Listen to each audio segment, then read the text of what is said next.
Okay बच्चा party we were doing atoms. बहुत चिक चिक बन रहे हो तुम आजकल। ओके एटम्स है भाई साहब जो हम कर रहे थे कल, और हमने कल देखा भाई साहब थॉमसन का plum pudding model, which is something that we have already studied earlier. Yeah, we can say that we had seen yesterday about the watermelon model. ठीक है ओके चलिए भाई साहब इसी श्रृंखला को आगे बढ़ाते हुए success and failure. It explain successfully the phenomena of thermionic emission. Okay Thomson का मॉडल भाई साहब, it was able to explain the phenomena of thermoionic emission. What do you mean by thermoionic emission? When a metal, देखो metal से आप दो तरीके से electron निकाल सकते हैं। एक तो उस पे किसी रेडिएशन को इंसिडेंट करवा के, आपने कोई रेडिएशन इंसिडेंट कराया जिसकी फ्रीक्वेंसी उसके थ्रेशोल्ड फ्रीक्वेंसी से ज्यादा हो, then you will see emission of electrons. और what you could do is you could heat, अगर आपने इसको हीट किया तो भी आपको एमिशन। मुद्दा क्या है, आपके इलेक्ट्रॉन्स को सफिशिएंट अमाउंट ऑफ एनर्जी मिलनी चाहिए तो वो बाहर आएंगे। ठीक है, ये आप भाई साहब इंसिडेंट रेडिएशन से कर सकते हैं, या आप भाई साहब थर्मल एनर्जी सप्लाई कर के भी करा सकते हैं, और इसी को अपन बोलते हैं थर्मो आयोनिक एमिशन। ठीक है, उस टाइम पे जब चार्जेस निकलने लगे तो डाउट आया कि भाई साहब अभी तक तो डाल्टन ने जो बोला था एटम्स के अंदर भाई साहब सब न्यूट्रलिटी है इलेक्ट्रॉन्स और प्रोटॉन्स की वजह से, लेकिन यहाँ तो कुछ और ही कहानी दिख रही है आपको, यहाँ पे चार्जेस दिख रहे हैं। So that was Thomson's plum pudding model, जिसमें उन्होंने बोला कि भाई साहब ये वाटरमेलन है या प्लम पुडिंग है जिसके अंदर ऐसे सीड्स जो है वो इलेक्ट्रॉन्स हैं, बाकी का रेडिश पार्ट आपका क्या है भाई साहब, पॉजिटिव चार्ज है। ठीक है okay, photo electric emission and ionization, इन सारों को हम एक्सप्लेन कर पा रहे हैं। आयनाइजेशन मतलब आयंस का बनना, फोटो इलेक्ट्रिक एमिशन मतलब इलेक्ट्रॉन्स का निकलना। थर्मो फोटो इलेक्ट्रिक एमिशन में इलेक्ट्रॉन्स का निकलना है by making and making light of a particular energy fall on it. ठीक है, the model failed to explain the scattering of alpha particles. तो ये जो अल्फा पार्टिकल्स स्कैटर्ड होते हैं, let's see in Rutherford experiment, it will fail to explain this, कि भाई साहब कोई वहां तक पहुंचा कोई स्कैटर हो गया, ये एक्सप्लेन नहीं कर पाए कि ऐसा क्यों हो रहा है। ठीक है, तो Thompson model, it could not explain the original spectral lines observed in the spectrum of hydrogen and other atoms. तो आपके जो अलग भाई साहब origin of spectral lines थे observed in the spectrum of hydrogen and other atoms, that was also something which it was not able to explain. ठीक है, और primarily ये क्या नहीं explain कर पाया भाई साहब, stability of an atom, stability of an atom. क्योंकि क्योंकि भाई साहब अगर प्रोटॉन्स और इलेक्ट्रॉन्स ऐसे ही रहेंगे तो वो तो मिल गए ना, वो एग्जिस्ट ही नहीं करेंगे, charges will not be able to exist at all. if electrons are embedded inside protons, charges will not be able to exist at all. ठीक है, तो ये स्टेबिलिटी भी एक्सप्लेन नहीं कर पाए, thus ultimately this model was discarded। तो आप देखोगे हर एक मॉडल का सक्सेस और फेलियर बहुत क्लोजली लिंक्ड है। ठीक है, बहुत क्लोजली लिंक्ड इसलिए क्योंकि हर एक का सक्सेस, ठीक है, सक्सेस उस टाइम का है, और हर एक का फेलियर दूसरे के लिए स्टेपिंग स्टोन बन गया उसके सक्सेस के लिए। तो the point of failure for Dalton became the point of success for Thomson. Dalton was not able to, or rather gave no outline of existence of charges within an atom, and Thomson was equally able to point it out. Thomson ने भाई साहब इसको point out किया। ठीक है okay, सो अभी हम पढ़ेंगे भाई साहब the other name for J.J. Thomson, ये MCQ है भाई साहब, atom is Bohr's atomic model, Rutherford's atomic model, de Broglie's model और plum pudding model। दूसरा आंसर यहाँ पे क्या हो सकता था भाई साहब, वाटरमेलन है। ठीक है, वाटरमेलन मॉडल। ठीक है, watermelon model. Okay okay okay, चलिए भाई साहब यहाँ पे क्वेश्चन है, the positive charge of the atom is uniformly distributed throughout the volume of the atom and the negatively charged electrons are embedded in it like seeds in a watermelon is given by Bohr's atomic model, Rutherford's atomic model, de Broglie's model और J.J. Thomson's model। So obviously it will be J.J. Thomson's model। ठीक है okay, which of the following could be explained by J.J. Thomson's cathode ray tube model? Thermoionic emission, क्या ये explain कर सकते हैं? Yes। Photoelectric emission, yes। Ionization, yes। Which of the following could not be explained? Hydrogen spectrum में ये fail हो गए। ठीक है, हाइड्रोजन स्पेक्ट्रम में ये फेल हो गए। ठीक है, so this could not be explained. Okay, so now we come to Rutherford. क्या स्मार्ट इंसान है रे भाई साहब। 1911 अर्नेस्ट रदरफोर्ड, ठीक है, what he did was alpha particles इन्होंने क्रिएट किए। What are alpha particles? Helium में से अगर आप दो इलेक्ट्रॉन्स को निकाल दोगे तो वो अल्फा बन जाएगा। ठीक है, तो हीलियम होता है भाई साहब आपका क्या, 2 और 4। ठीक है, तो इसमें से दो इलेक्ट्रॉन्स को निकाल दोगे तो ये हो जाएगा He2 plus, This is known as alpha particle. Alpha particle is basically nothing but carrying 2 units of positive charge. यहाँ पे 2 इलेक्ट्रॉन थे जो आपने निकाल दिए, तो इसमें अभी एक भी इलेक्ट्रॉन बाकी नहीं बचा. It has got 0 electrons. ठीक है, 0 electrons. So this becomes okay. Now what he has done is he has taken a alpha particle का source, कोई radioactive source लिया इन्होंने. ये एक lead shield है. Lead basically radioactive substances के radiations को नहीं जाने देता. That is the reason we have taken a lead shield. ठीक है, ये अल्फा पार्टिकल का बीम इन्होंने क्रिएट किया और यहाँ पे एक thin sheet of gold foil ले लिया. तो आपको बहुत सारी चीजें यहाँ पे ऑब्जर्वेशंस के लिए, most of the electrons went through. ठीक है, so non deflected alpha particle एकदम स्ट्रेट चले गए. कुछ भाई साहब आपका हुआ ऐसे. तो ये स्क्रीन है बेसिकली, डेविसन गार्मर का सेटअप है वैसे, स्क्रीन है और स्क्रीन पे जहां जहां पे भी ये होता रहेगा वहां पे एंगल्स नोट डाउन होते रहेंगे. तो these are detector alpha particles. This is basically the fluorescent screen. These are scattered alpha particles. ये आपके स्कैटर्ड अल्फा पार्टिकल्स है और ये नॉन डिफ्लेक्टेड अल्फा पार्टिकल्स है. ठीक है, okay. The alpha particles helium 2+ emitted by radioactive source were collimated into a narrow beam by their passes through lead bricks. तो इनको एक नैरो बीम में हमने कन्वर्ट किया है by their passage through lead bricks. The beam was allowed to fall on a thin gold foil. So this is basically a thin gold foil. ठीक है, एक आपका भाई साहब गोल्ड फॉइल है. The scattered alpha particles were observed through a rotable fluorescent screen. तो यहाँ पे भाई साहब scattered alpha particles हैं, इनको हम ऑब्जर्व कर पा रहे हैं rotable fluorescent screen and a microscope. The scattered alpha particles on striking the screen produce brief light flashes. जैसे ये स्ट्राइक कर रहे थे तो scintillations प्रोड्यूस हो रही थी. ऐसे भाई साहब scintillations प्रोड्यूस हो रहे थे. When they were striking, these scintillations were beginning produced. ठीक है, चलिए. तो striking alpha particles on striking produce brief light flashes. तो ये ऐसे भाई साहब light flash प्रोड्यूस हो रहे थे. Okay. So alpha particle scattering and Rutherford's nuclear model. Rutherford performed experiments on the scattering of alpha particles by using extremely thin gold foil. तो बहुत ही thin gold foil इन्होंने लिया, मतलब almost एक singular level of atoms हो जाएगा इसके लिए. ठीक है, extremely thin gold foil and made the following observations. तो क्या क्या इनके भाई साहब ऑब्जर्वेशंस थे. ये आपका भाई साहब लाइट सोर्स है. ये मैक्सिमम आपके जो है वो इधर से चले गए, थोड़े बहुत डिफ्लेक्ट हो गए, स्कैटर हो गए और थोड़े बहुत रिफ्लेक्ट बैक हो गए. ठीक है, okay. So source of particles, this is basically source of particles. This is a circular fluorescent screen है, बीच में आपका gold foil है. After striking the thin gold foil, there were certain observations. So most of the alpha particles pass through the foil straight away undeflected.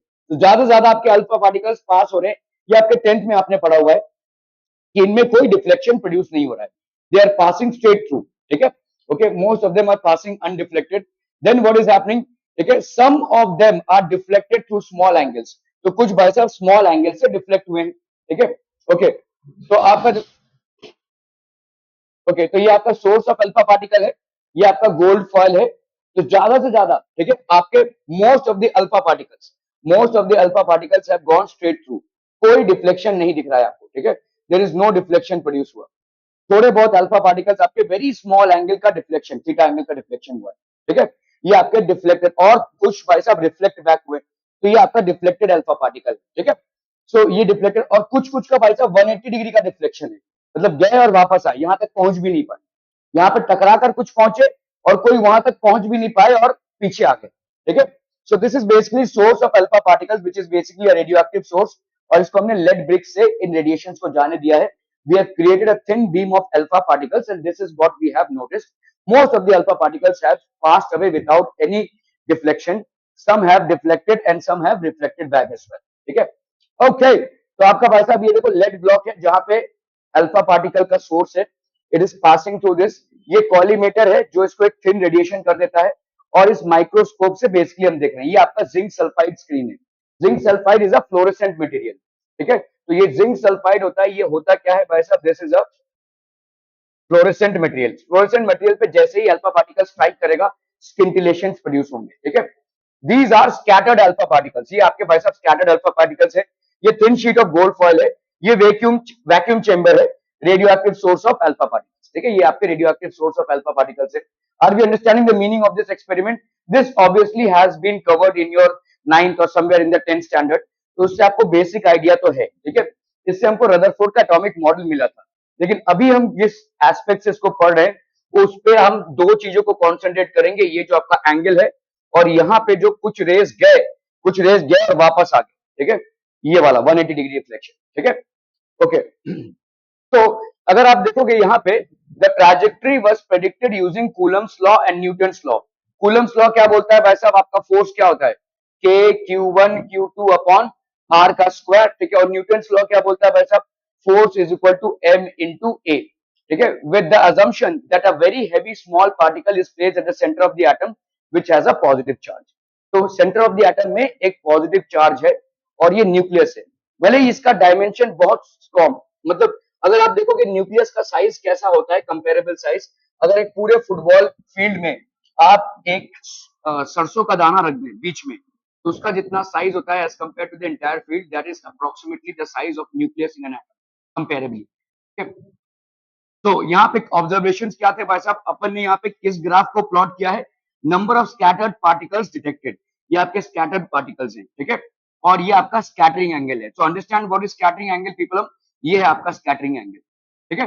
Number of scattered particles को आपने number of scattering angle से detect किया है, तो आपको यहाँ पे prediction कर सकते हैं आप, हम देखेंगे कि कैसे हम प्रिडिक्शन कर सकते हैं, हम कुछ मैथमेटिकल फॉर्मूले से इस बात की प्रिडिक्शन कर सकते हैं। तो ये आपका प्रिडिक्शन और ऑब्जर्वेशन जो है ऑलमोस्ट सेम लाइन में आ रहे हैं, they are coming in the same line. So whatever we have predicted mathematically and whatever we have observed experimentally are almost coinciding, ठीक है, तो हमारा जो प्रिडिक्शन है वो सही है, ठीक है। Most of the alpha particles pass straight through the gold foil, that was one observation. इसका मतलब क्या है, एटम में काफी सारा एम्प्टी स्पेस है, तो इतना सा न्यूक्लियस और भाई साहब इलेक्ट्रॉन्स घूम रहे हैं, तो काफी सारे एम्प्टी स्पेस से most of the alpha particles are able to pass through conveniently. Only about 0.1% of the incident alpha particles scatter by more than 1 degree. तो इतना ही भाई साहब अल्फा पार्टिकल्स हैं जिनका स्कैटरिंग मोर देन 1 डिग्री से होता है। 1 in 8,000 alpha particles were deflected by more than 90 degree, ठीक है, एक alpha particle out of 8,000 were deflected by more than 90 degree, ठीक है।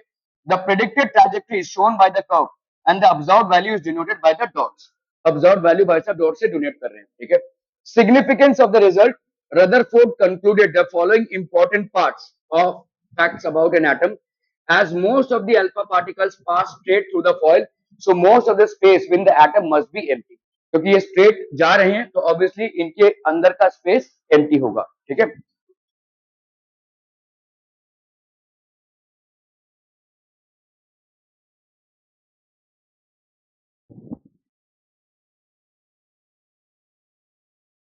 Thank you. अरे बच्चे नहीं, मैंने आपको देखा जाते होगी तो इसलिए मैंने आपको अलग से मैसेज, ठीक है चलिए। So as most of the alpha particles pass straight through the foil, so most of the space within the atoms must be empty. To explain large angle scattering of alpha particles, Rutherford suggested that all positive charge and the mass of the atom is concentrated in a very small region called the nucleus of the atom. So Chintu सा भाई साहब nucleus और उसके आजू बाजू घूमते हुए आपके भाई साहब electrons, that is what Rutherford suggested. The nucleus is surrounded by a cloud of electrons whose total negative charge is equal to the total positive charge. Why? ये ऐसा क्यों है भाई साहब, total negative charge total positive charge के बराबर होगा तभी तो न्यूट्रलिटी मेंटेन रहेगी, only then the neutrality will be maintain. So the atom as a whole is electrically neutral, ठीक है। On account of Coulomb's, on account of Coulomb's repulsive force, nucleus and alpha particle kinetic energy of alpha particle goes on decreasing, and in turn electrical potential energy of the particle goes on increasing, ठीक है। देखो Coulomb's repulsive force है, अभी देखो समझ लो एक alpha particle है, वो क्या है भाई साहब, आपका पॉजिटिवली चार्ज पार्टिकल, वो आ रहा है भाई साहब न्यूक्लियस की तरफ। On account of Coulomb's repulsive force between the nucleus and the alpha particle, तो ये न्यूक्लियस है, न्यूक्लियस क्या है भाई साहब, पॉजिटिवली चार्ज है, nucleus is positively charged, alpha particle is also positively charged. If it is coming towards the nucleus, what will happen, it will experience a, because the coulomb's repulsive force and the alpha particle kinetic energy of the particle goes on decreasing, तो kinetic energy भाई साहब क्या हो जाएगा, decrease होता जाएगा। क्या ये समझ में आ रहा है क्यों हो रहा है, ये आपका पॉजिटिवली चार्ज न्यूक्लियस है और ये ऐसे आ रहा है, तो काइनेटिक एनर्जी भाई साहब डिक्रीज होती जाएगी क्योंकि उसको रोक रहा है, रिपल्सिव फोर्स है ना। तो न्यूक्लियस और अल्फा पार्टिकल के बीच में किसी भी एटम, यहाँ तो हमने गोल्ड लिया हुआ है, किसी भी एटम का न्यूक्लियस और अल्फा पार्टिकल के बीच में किस तरीके का फोर्स डेवलप होगा, this will be a repulsive force, and what will be the impact of repulsive force on the kinetic energy, it will decrease, ये डिक्रीज करेगा ही, ठीक है, समझ में आ रहा है भाई साहब, okay. and in turn electric potential energy of the particle goes on increasing. What is electrical potential energy? Potential energy होती क्या है? देखो, आप यहाँ पे जैसे किसी चीज को पास लाने की कोशिश करें, अभी क्या होगा, चिटकेंगे दोनों, न्यूक्लियस और ये दोनों भी चिटकेंगे, ठीक है, तो ये हो गया आपका पोटेंशियल। पोटेंशियल बहुत जैसे जैसे वैसे ये पास आता जाएगा वैसे वैसे इलेक्ट्रिकल पोटेंशियल एनर्जी डिक्रीज होती जाएगी, क्योंकि काइनेटिक एनर्जी आपकी कम होती जा रही है। तो दिस काइनेटिक एनर्जी जो है, this is getting converted into potential energy, तो इलेक्ट्रिकल पोटेंशियल एनर्जी आपका डिक्रीज होता जाएगा। देखो ऐसा ही होता है ना, देखो अगर समझ लो कोई चीज है जमीन पे पड़ी हुई है और उसको उठाकर भाई साहब एक हाइट पे रखने, तो when you are putting it at a height, what is happening, you are increasing the potential energy. At the ground it had a zero potential energy. The moment you put it against the force, जब भी आप force के against काम करते हैं तो body में potential energy store हो जाती है। whenever you are working against the force, so what is the force that you are working against? When you are putting a body from ground to the top, what is the force that you are working against? The gravitational force.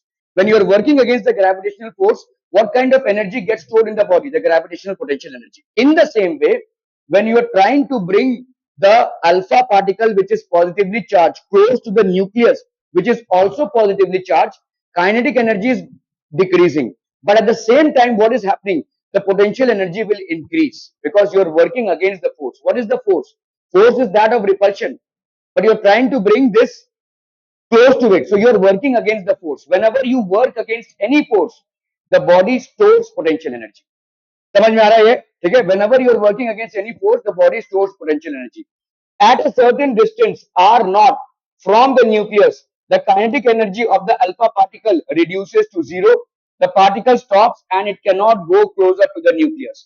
So at a naught r0 भाई साहब, जब भी आपका distance कितना हो जाए r0 from the nucleus, the kinetic energy of the particle reduces to zero. आपका kinetic energy of the particle कितना हो जाएगा? Zero.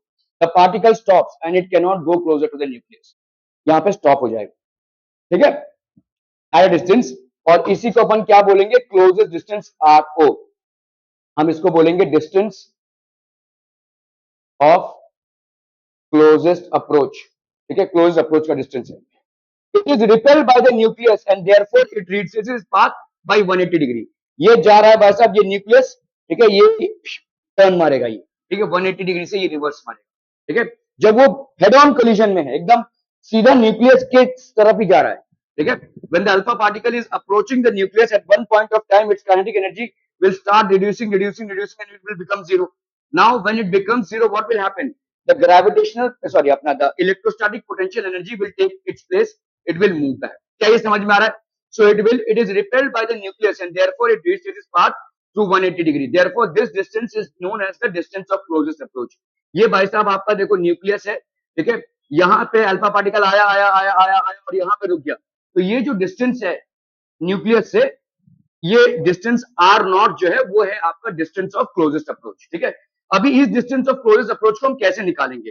अप्लाइंग कंजर्वेशन, क्योंकि आपका भाई साहब मैकेनिकल एनर्जी तो कंजर्व्ड है, ओके।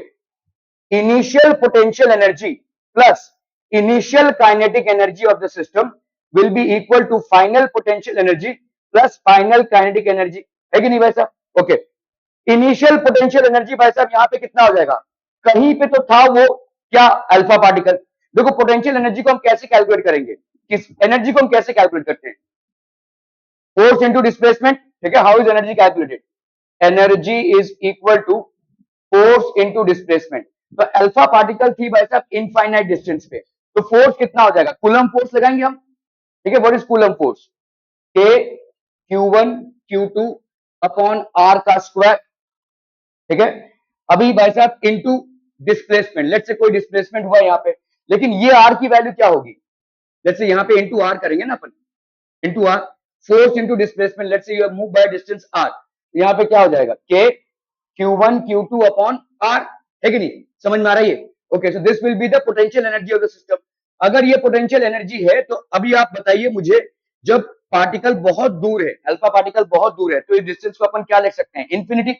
ये हो गया भाई साहब आपका initial potential energy, K Q1 Q2 upon infinity. क्या ये समझ में आ रहा है? ठीक है, ओके। अभी हम काइनेटिक एनर्जी की बात करते हैं, which is not known to us. तो there will be a kinetic energy possessed by the moving alpha particle. It depends कि भाई साहब हमने उसको कितना एक्सेलरेशन दिया है। जिस कैथोड रे ट्यूब से हम उसको निकाल रहे हैं, तो kinetic energy will depend upon the electron volts of energy acquired by it, ठीक है। Okay, now what is the final potential energy? Final potential energy क्या हो जाएगा भाई साहब? कितने डिस्टेंस तक आया है ये आर नॉट, तो अपना भाई साहब फाइनल पोटेंशियल एनर्जी कितना हो जाएगा? K Q1 Q2 by R not. Are we understanding this people? हम ठीक है भाई साहब, ये के Q1 Q2 by R not हो गया। और फाइनल काइनेटिक एनर्जी कितना हो जाएगा? द बॉडी हैज स्टॉप्ड, ठीक है, सो काइनेटिक एनर्जी कितना हो जाएगा? जीरो। क्या ये इक्वेशन समझ में आ रहा है? यू आई और आपका K E I is equal to U F plus K E F. U I is the initial kinetic energy, ठीक है, sorry potential energy, K E I is the initial kinetic energy, U F is the final kinetic potential energy and K E F is the final kinetic energy. तो ये आपका zero हो गया। इन दोनों को भाई साहब अभी इक्वेट कर लो।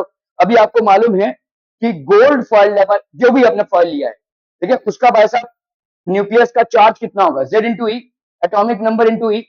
और भाई साहब अल्फा पार्टिकल का चार्ज क्या होगा? 2 इंटू ई। क्या ये समझ में आ रहा है? बहुत बढ़िया भाई साहब। तो Q1 की वैल्यू क्या हो जाएगी? अल्फा पार्टिकल प्लस 2 ई हो गया। क्या ये समझ में आ रहा है? अल्फा पार्टिकल का भाई साहब प्लस 2 यूनिट्स का पॉजिटिव चार्ज है, सो प्लस 2 ई हो गया। और आपका गोल्ड फॉलो है, जो भी एटम आपने लिया जिसका फॉलिंग आपने लिया है, तो इसका प्लस जेडी हो गया, ठीक है। ओके ओके ओके, तो पहले तो अपन इसको कर लेते हैं। देखो ये आपका अपॉन इंफिनिटी है, तो कितना हो जाएगा? जीरो हो जाएगा भाई साहब। यहाँ पे क्या है? के ई, तो हमारा के ई कितना हो गया? के ई विल बी इक्वल टू के Q1 Q2 upon R not. अभी आप देख लो भाई साहब, इस के की वैल्यू क्या होगी?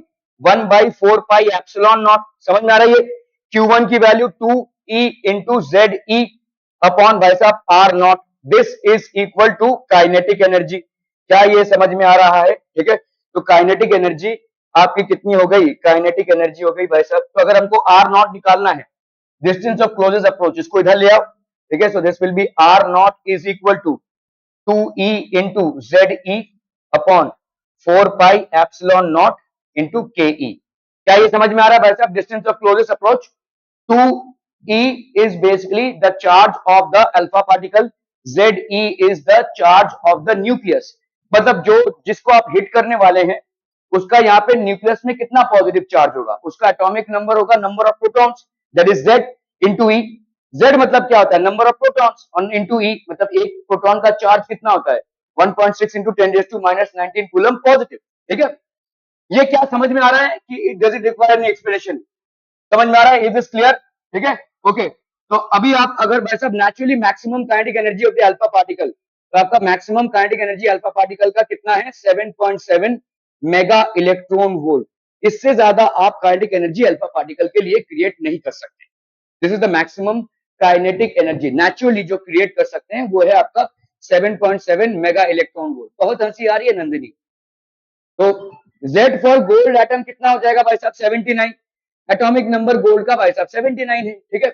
On putting values, R not की वैल्यू अगर हम यहाँ पे Z की वैल्यू गोल्ड के लिए पुटअप कर दे, यहाँ पे E की वैल्यू कितनी है? 1.6 इंटू 10⁻⁻19 4 पाई एप्सिलॉन नॉट, और के ई मैक्सिमम अगर हमने 7 मेगा इलेक्ट्रॉन वोल्ट डाल दिया, तो हमको जो आंसर आ रहा है वो है 3 इंटू 10⁻⁻14 मीटर, ठीक है। तो अपन इसको क्या लिख सकते हैं? 30 इंटू 10⁻⁻15 मीटर, और ये होता है आपका 10⁻15 को अपन लिख सकते हैं फर्मी मीटर, तो 30 फर्मी मीटर हो गया, ठीक है। Actually gold size of gold nucleus was later found to be 6 fermi metre. तो आपका साइज देखिए, गोल्ड का 6 फर्मी मीटर है न्यूक्लियस, और बराबर 30 फर्मी मीटर में ये रुक गया alpha particle, which is very much convincing, ठीक है।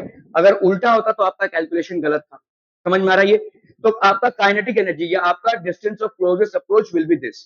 क्या ये डेरिवेशन एब्सोल्युटली क्लियर है?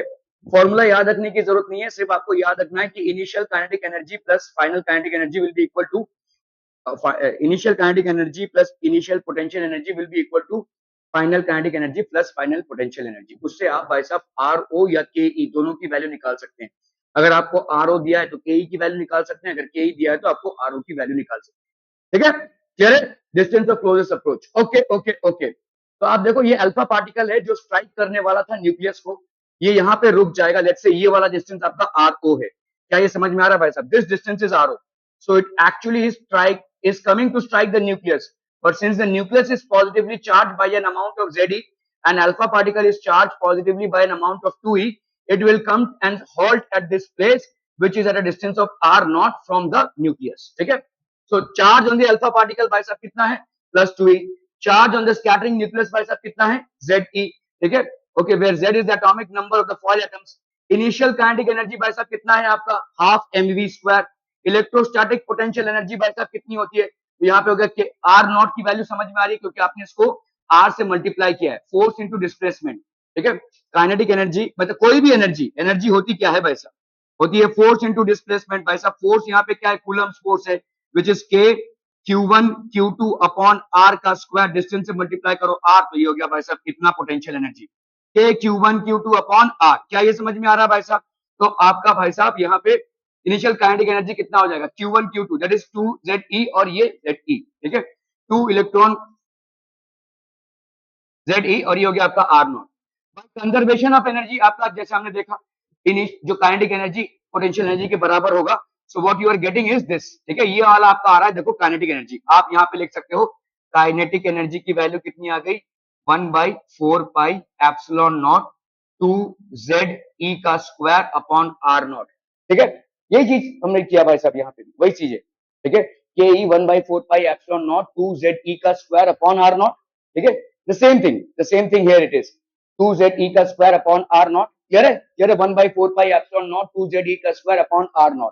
ओके, नाउ अगर हमको R0 की वैल्यू निकालनी हो तो यहाँ पे क्या हो जाएगा, 2Ze का स्क्वायर, ठीक है, अपॉन भाई साहब 4πε0 ke। ठीक है, अभी 1/4πε0 की वैल्यू कितनी है, 9 × 10⁹ है भाई साहब, के की वैल्यू इतनी हो गई। Okay okay okay, clearly the radius of the nucleus must be smaller। तो आपका देखो यहाँ पे maximum kinetic energy that can be possessed by the alpha particle is approximately 5.5 mega electron volt. अभी इसको भाई साहब जूल्स में अगर आप कन्वर्ट करना चाहते हैं, इतना आ रहा है देखो 41.3 मीटर, तो आपका अप्रोक्सीमेटली वही वैल्यू आ जाएगा, 1 fermi is equal to 10⁻⁻15 metre. ठीक है, so this is how you will calculate. Okay, distance of closest approach nuclear dimension.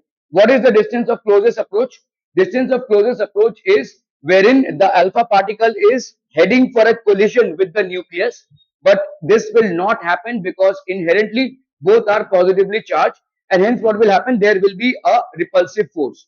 So the moment the kinetic energy becomes zero, the repulsive force will be active, and now it will take a 180-degree turn back। Okay, so this is called the distance of closest approach। So what is the distance of closest approach भाई साहब, ये आपका देखो distance of closest approach है, इससे ज्यादा आप नहीं जा सकते हैं। ठीक है, okay, so distance of closest approach, अभी आप देखो ये वाला क्लोजेस्ट अप्रोच है, आर मिनिमम है। इसके बाद आता है आपका एक पैरामीटर जिसको अपन बोलते हैं इंपैक्ट पैरामीटर। ठीक है, ये इंपैक्ट पैरामीटर मतलब क्या होता है, देखो यहां से टर्न मारेगा। ठीक है, देखो एक तो ये न्यूक्लियस और ये आया, ये वापस गया, लेकिन क्या इसके आगे जा सकता है, ये वाला जो पार्टिकल आ रहा है ये तो उसके साथ हेड ऑन कोलिजन पे नहीं है ना, देखो अल्फा पार्टिकल आ रहा है, ये इसके साथ हेड ऑन कोलिजन पे नहीं है, तो क्या होगा, ऐसा घूम जाएगा। तो यहां से जहां से ये घूम रहा है वो वाला जो डिस्टेंस है उसको अपन बोलते हैं इंपैक्ट पैरामीटर, और rather this distance is known as the impact parameter. ठीक है, इसके सेंटर न्यूक्लियस से जो ये वाला डिस्टेंस है जहां से हर एक पार्टिकल मिनिमम घूम जाएगा, that distance is known as the impact parameter. और इस इंपैक्ट पैरामीटर का डेरिवेशन आपके कोर्स में नहीं है। The minimum distance from the centre of the nucleus up to which the alpha particle approaches is called the distance of closest approach, जो अपन ने देखा और डिराइव भी किया है। ठीक है, that is known as the distance of closest approach. इसको लिख लीजिए भाई साहब, the minimum distance from the centre of the nucleus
okay, तो आपका देखो आर की वैल्यू इतनी हो गई, आर नॉट की वैल्यू।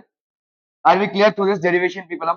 ठीक है, यहाँ पे आपका एक्चुअली 2z स्क्वायर होगा if we are using alpha particle, 2z square होगा अपॉन के, है ना? ठीक है, this will be R nought basically which is the distance of closest approach, where k is equal to half mv square. Impact parameter. Now, what is impact parameter? The scattering of an alpha particle from a nucleus depends on its distance of closest approach to the nucleus on an equivalent length, called the impact parameter. ठीक है, तो ये impact parameter basically क्या है? What is impact parameter? यार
Okay, so the impact parameter is defined as the perpendicular distance of the velocity vector of the alpha particle from the center of the nucleus where it is far away from the atom. तो ये आपका भाई साहब impact parameter है, ठीक है? तो आपका भाई साहब ये न्यूक्लियस है, perpendicular distance of the velocity vector, ये आपका velocity vector है of the alpha particle from the center of the nucleus, ठीक है?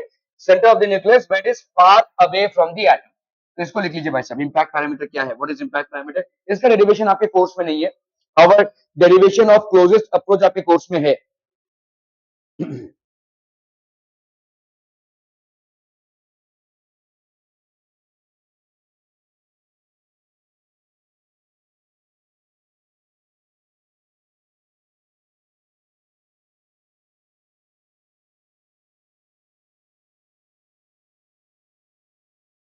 Done done, okay.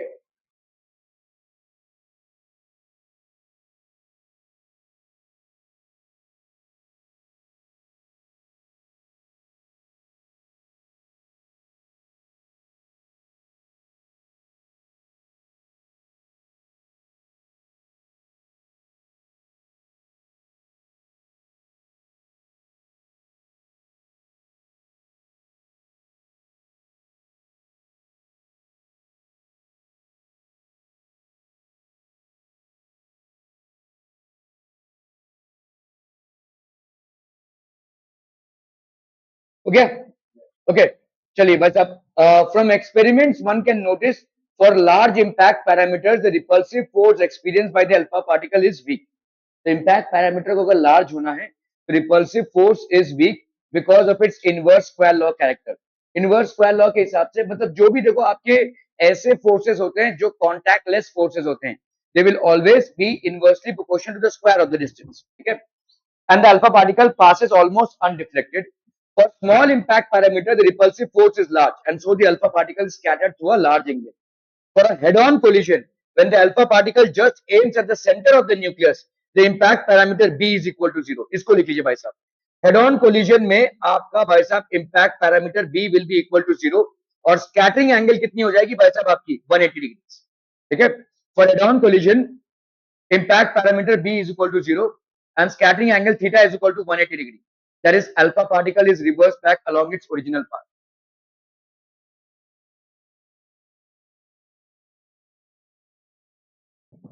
Okay?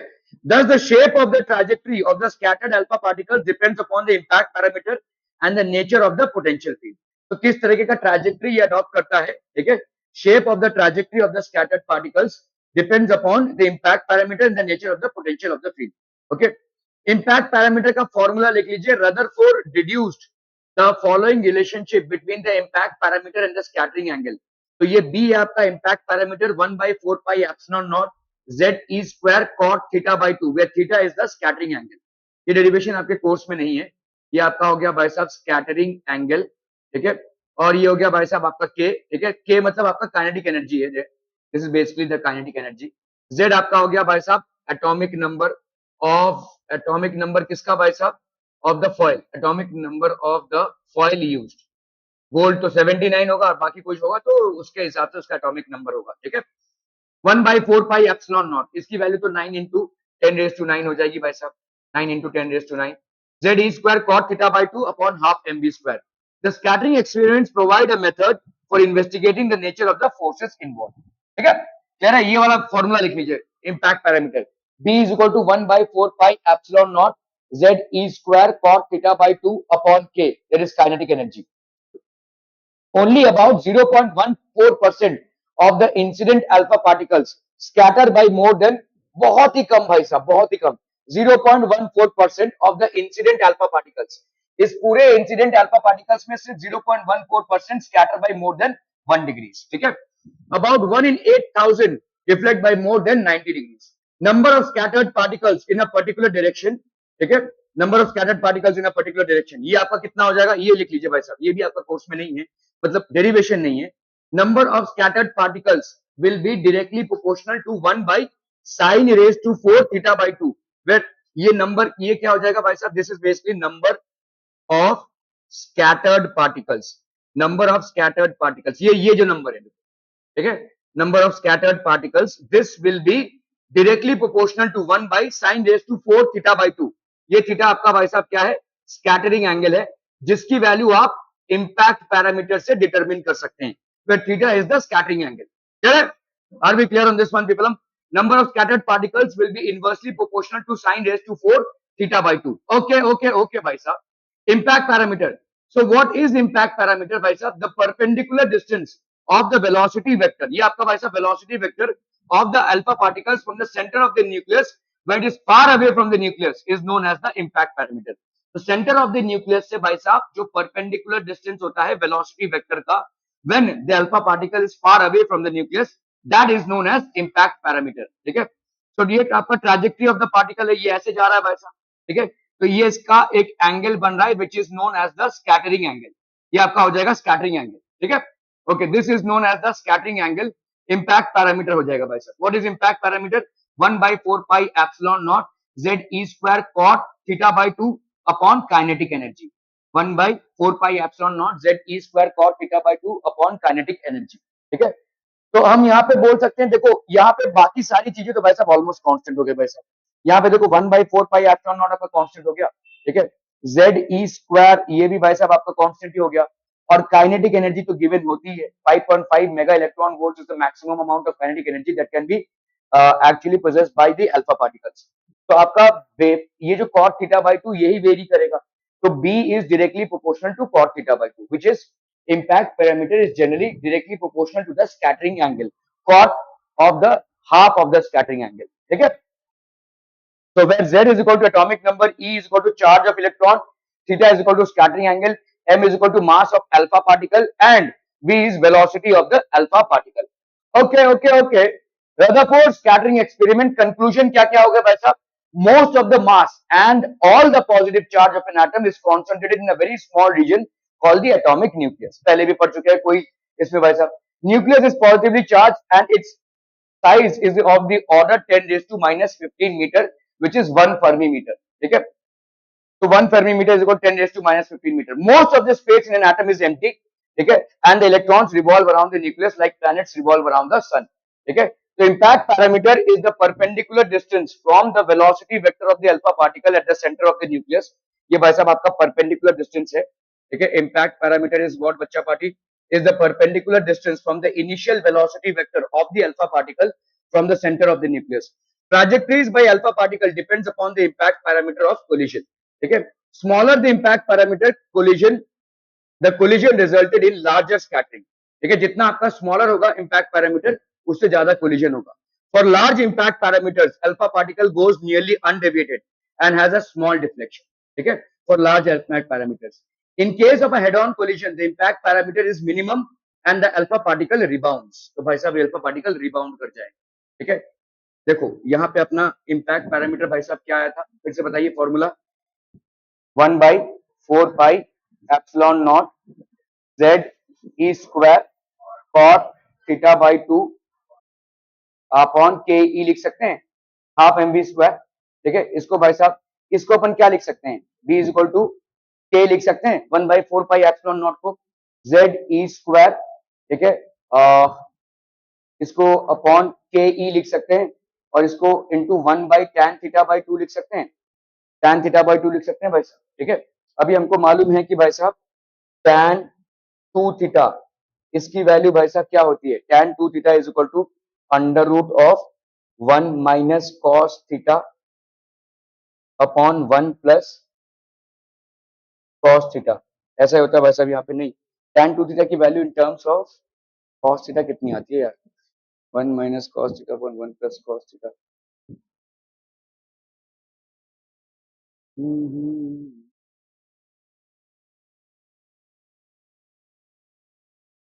tan 2θ की वैल्यू देखो भाई, tan 2θ in terms of cos theta.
tan θ/2 है आपका भाई साहब, tan θ/2 is equal to under root of 1 minus cos theta upon 1 plus cos theta.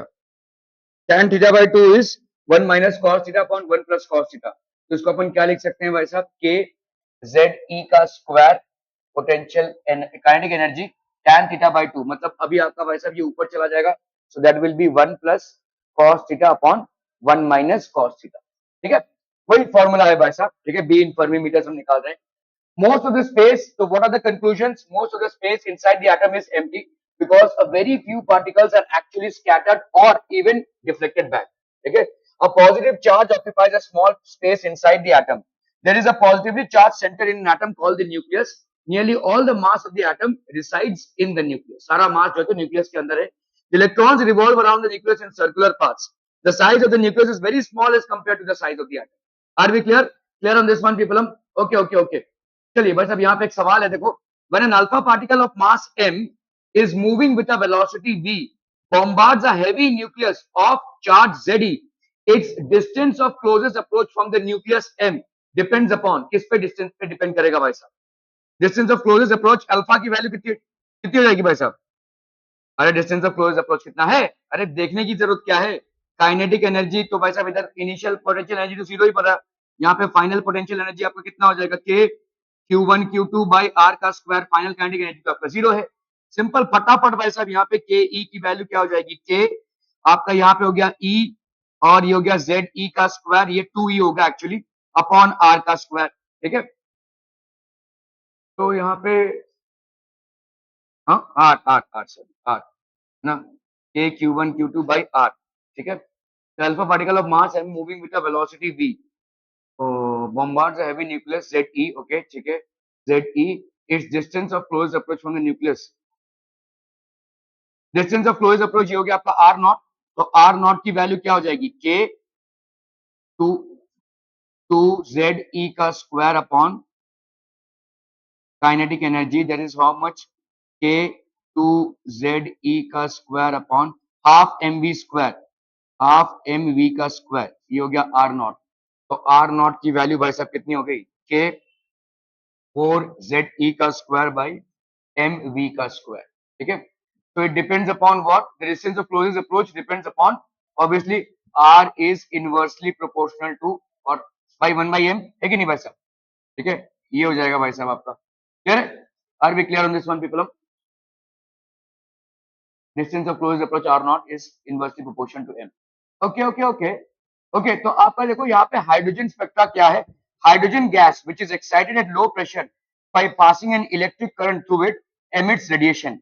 The radiation is passed through a prism, ठीक है, ये आपका हाइड्रोजन गैस है in an excited state. इस रेडिएशन को जब हम प्रिज्म से पास कराते हैं, ठीक है, and a discrete spectrum is observed on the screen, तो आपको ऐसा डिस्क्रीट स्पेक्ट्रम मिलता है अलग अलग वेवलेंथ्स का, ठीक है। The spectrum contains certain specific wavelengths on a dark background, such a spectrum is called emission line spectrum. तो यहाँ पे आपका emission line spectrum हो गया। This discrete spectrum can be explained by Rutherford. ये आपका भाई साहब रदरफोर्ड का फेलियर था। ये जो discrete spectrum obtain हो रहा है, ठीक है, this was not able to be explained by Rutherford's model, ठीक है, ये आपका रदरफोर्ड का फेलियर हो गया। Okay, this model fail to explain the stability of an atom, क्यों? क्योंकि इसके बाद आया हमारा भाई साहब मैक्स प्लैंक का थ्योरी। मैक्स प्लैंक का थ्योरी ये बोलता है कि कोई भी चार्ज पार्टिकल जब एक्सेलरेशन से मूव कर रहा है, इट कॉन्स्टेंटली रेडिएट्स एनर्जी।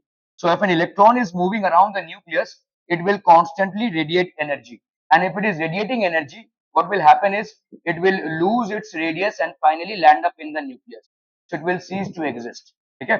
सो यहाँ पे this model fail to explain the stability of the atom. ध्यान रहे, थॉमस के मॉडल में भी, थॉमसन के मॉडल में भी it's fail to actually explain the stability of atom, और यहाँ पे भी it fail to explain the stability of atom. When electron is accelerated, कोई भी चार्ज पार्टिकल जब आप एक्सेलरेट कर रहे हैं, electromagnetic radiation is produced continuously, and hence we can't expect to observe discrete spectrum. The electron should lose energy continuously as it produces electromagnetic radiation. Orbital radius should decrease, तो भाई साहब decrease होता रहेगा, और spiral path में ये कहां पे लैंड अप होगा, eventually at the nucleus. And if every electron is basically landing up at the nucleus, it will result in the loss of a negative as well as simultaneous positive charge. तो इसका मतलब atom will cease to exist. Orbital radius should decrease and the electron should collapse into the nucleus eventually. Electron भाई साहब collapse हो जाएगा। This model failed to explain discrete wavelengths in hydrogen spectra. Discrete wavelengths को भी ये explain नहीं कर पाया। According to classical electromagnetic theory, frequency of electromagnetic waves emitted by revolving electron is equal to the frequency revolution of electron. As the revolving electrons spiral inwards, their angular velocities and hence the frequency of revolution would change continuously. Therefore, frequency of electromagnetic waves emitted must change. अगर ऐसा हो रहा होगा और गिर रहे होंगे, चलो मान भी लिया कि सारे इलेक्ट्रॉन्स भाई साहब ऐसे स्पाइरल पाथ में एक्चुअली लैंड अप करते हैं न्यूक्लियस में, तो आपका भाई साहब इलेक्ट्रोमैग्नेटिक रेडिएशन का फ्रीक्वेंसी डिक्रीज होता रहेगा। Therefore, atoms should maintain continuous spectrum, but what we observe is only a line spectrum. एक लाइन स्पेक्ट्रम ही हमको मिल रहा है, ठीक है। तो ये सारे आपके बेसिक चीजें हैं जो हमने मैथमेटिकली सीखी हैं। Kinetic energy of alpha particle कितना हो जाएगा, हाफ mv स्क्वायर, जिसको अपन पोटेंशियल एनर्जी के साथ अगर इक्वेट करें तो कितना हो जाएगा, 1/4 pi epsilon nought 2 square by R. ये समझ में आ रहा है भाई साहब, ठीक है। देखो पोटेंशियल एनर्जी क्या होगी, दो चार्जेस के बीच में फोर्स इनटू डिस्प्लेसमेंट, फोर्स कितना होता है 1 बाई, यहाँ पे हम पोटेंशियल एनर्जी का कैलकुलेशन कर रहे हैं, तो 1/4 pi epsilon nought Q1 Q2 by R square into R. तो आपका भाई साहब potential energy between two charges which are separated by distance r is always given by Q1 Q2 upon r। ये हो गया आपका पोटेंशियल एनर्जी।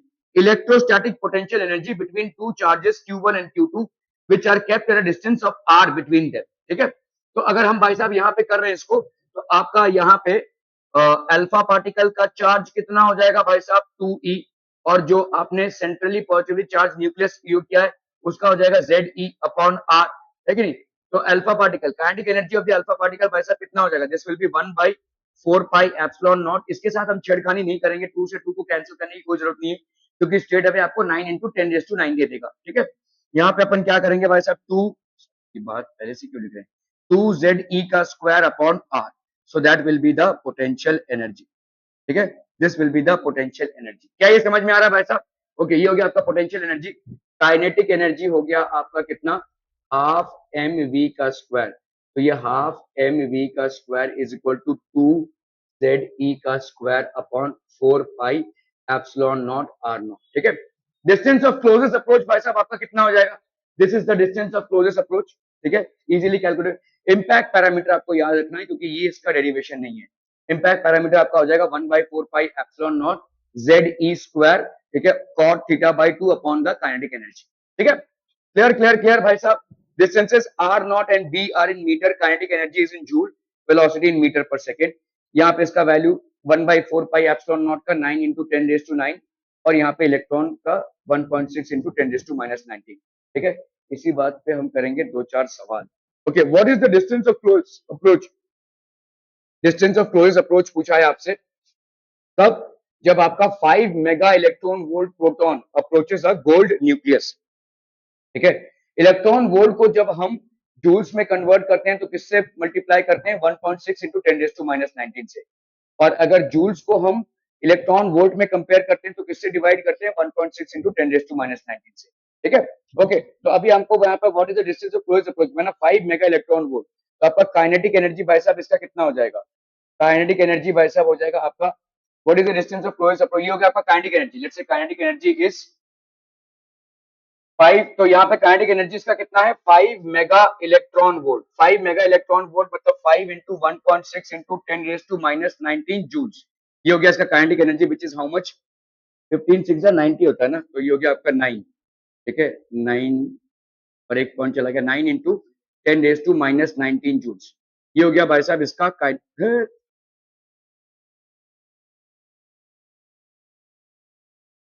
ये हो गया भाई साहब इसका kinetic energy. Kinetic energy is equal to 9 into 10⁻⁻19 joules. क्या ये समझ में आ रहा है भाई साहब?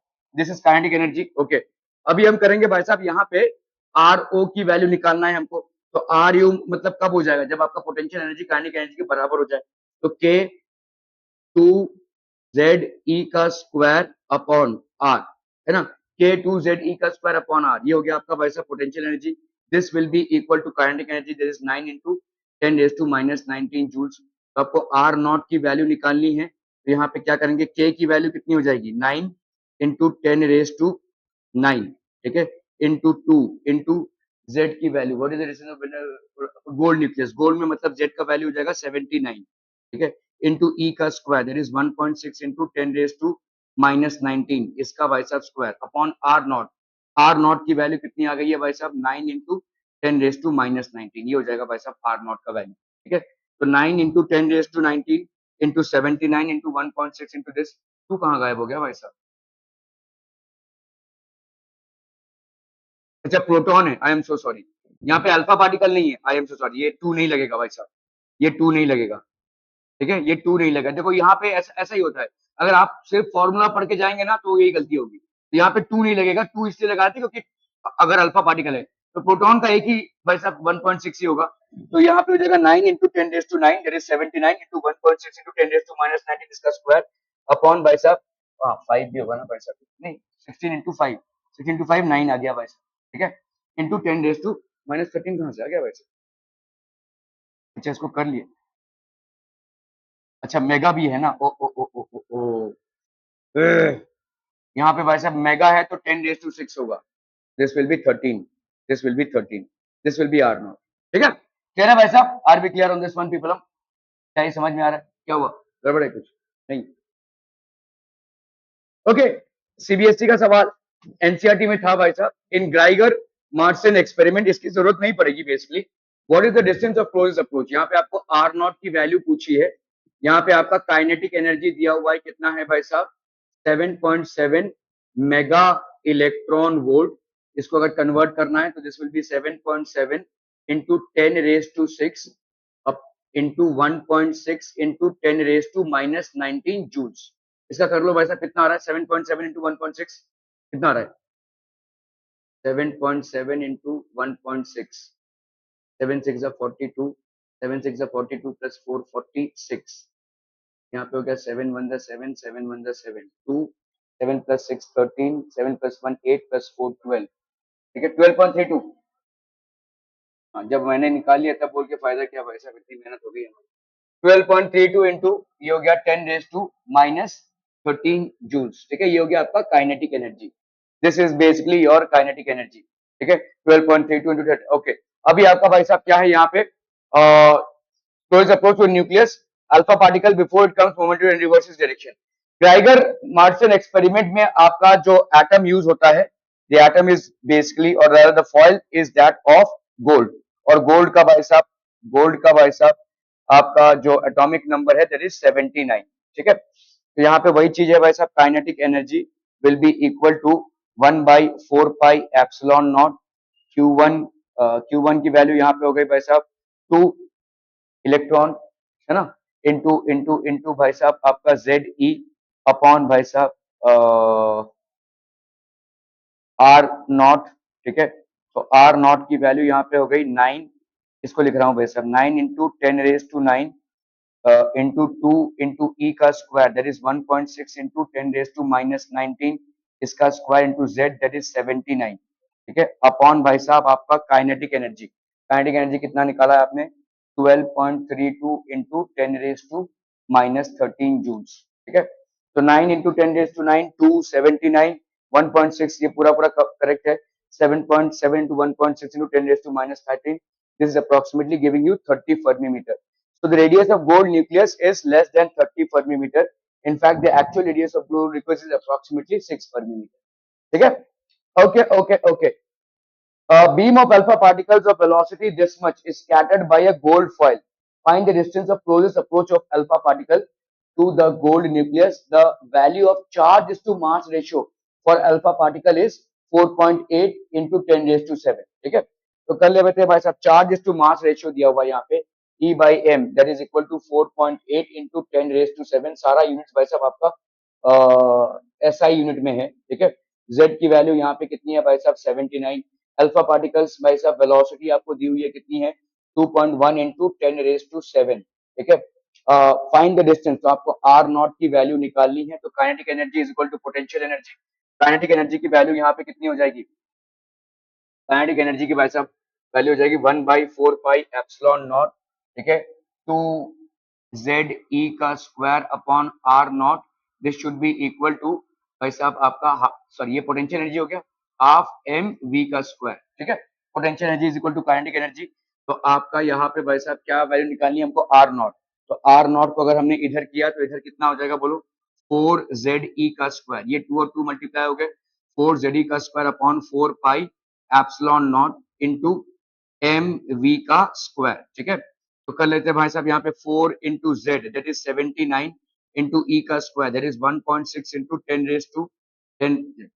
10⁻⁻19 इसका भाई साहब स्क्वायर अपॉन 4ZE का स्क्वायर।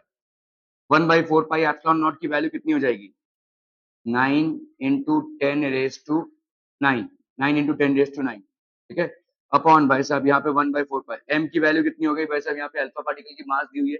अच्छा, यहाँ पे चार्ज टू मास रेशियो दिया हुआ है, चार्ज टू मास रेशियो दिया हुआ है, देखो E/m, ठीक है। तो मतलब एक E को आप यहाँ पे यूज कर सकते हैं, देखो, ठीक है। तो एक ई स्क्वायर है ना, तो इसको अगर अपन ने ऐसे लिखा, देखो यहाँ पे अगर अपन ने E इंटू ई लिख दिया तो इस E/m के रेशियो को अपन यूज कर सकते हैं। तो यहाँ पे अपन इसको स्क्वायर ना लिखते सिर्फ ये लिखेंगे और E/m रेशियो को यूज कर लेंगे विच इज हाउ मच 4.8।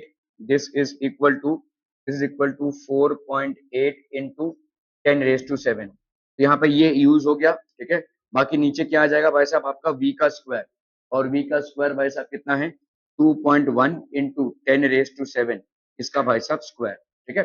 चाहे तो देख लो यहाँ पे ये 2 है भाई साहब, और यहाँ पे 4 कैसे आ गया, 4.8 79।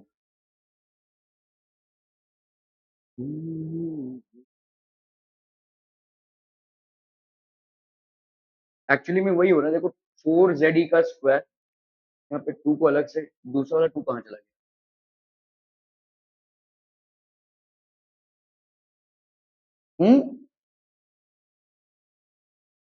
4ZE का स्क्वायर